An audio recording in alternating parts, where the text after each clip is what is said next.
எம்பெருமானின் ஆத்ம பந்துகளுக்கு எம்பெருமானை பிரார்த்தித்த ஆசீர்வாதம். சொந்தம் பந்தம், சொந்தமும் பந்தமும் ரெண்டுமே மாயை.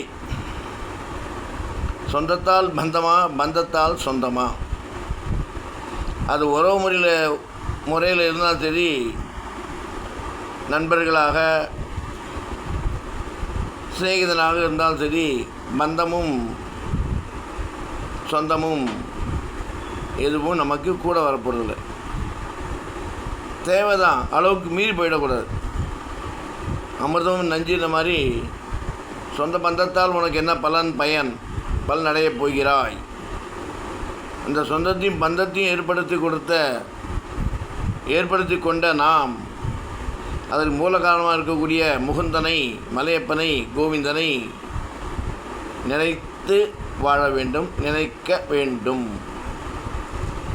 ஏன்னா சொந்தமும் பந்தமும் இப்போ இருக்கிற கலியுகத்தில் காலகட்டத்தில் நாகரிக நவீன உலகத்தில் பணம் தான் பிரதானம்.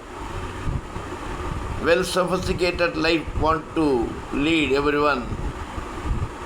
அது மாதிரி தான் வாழணும் எல்லாம் எதிர்பார்த்துருக்கு. அப்போ தான் சொந்த பந்தம்லாம் ஓடி வரும்.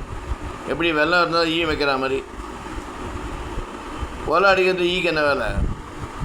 ஒன்றும் இல்லாதவர்களுக்கு சொந்த பந்தம் வந்து நம்மள்ட்ட ஏதோ காசு பிடிக்கிறாங்க, நம்மளுக்கு ஏதோ ஆகிடுமான்ட்டு ஃபோன் பண்ண மாட்டா, பார்க்க மாட்டா, வரவும் மாட்டா, ஏன்னு கேட்க மாட்டா, பக்கத்து ரூபா போய்டும் அந்த வழியாக போனால் கூட. இன்னி பல குடும்பங்களில் நடந்துருக்கு. ஆபத்து வரைச்சி, தொந்தரவு இருக்கச்சு, தேவைப்படச்சு செய்யக்கூடிய செயல்பாடுகள் தான் உண்மையான சொந்தம் பந்தம். அது நட்பில், நண்பர்களில், சிநேகிதனில் இருக்கலாம். அதில் தெரிந்தும் தெரியாமலும் நம்ம கூட இருக்கக்கூடியது, எப்போ இருக்கக்கூடியது தெய்வத்தின் அருள் மட்டுமே, தெய்வம் மட்டுமே. அதை மட்டும் நல்லா புரிஞ்சுக்கோங்க. ஆபத் சகாயன், ஆபத்தில் வந்து காப்பாற்றக்கூடியவன், ஆபத்து வரும்போது மனசாட்சி மூலம் நமக்கு உணர்த்துபவன். மிச்ச பேர்லாம் நம்மளை ஓட விட்டு ஏழ்மையாக இருக்கச்சே நம்மளை கைத்தடி சிரிப்பா. பகவான் அப்படி இல்லை.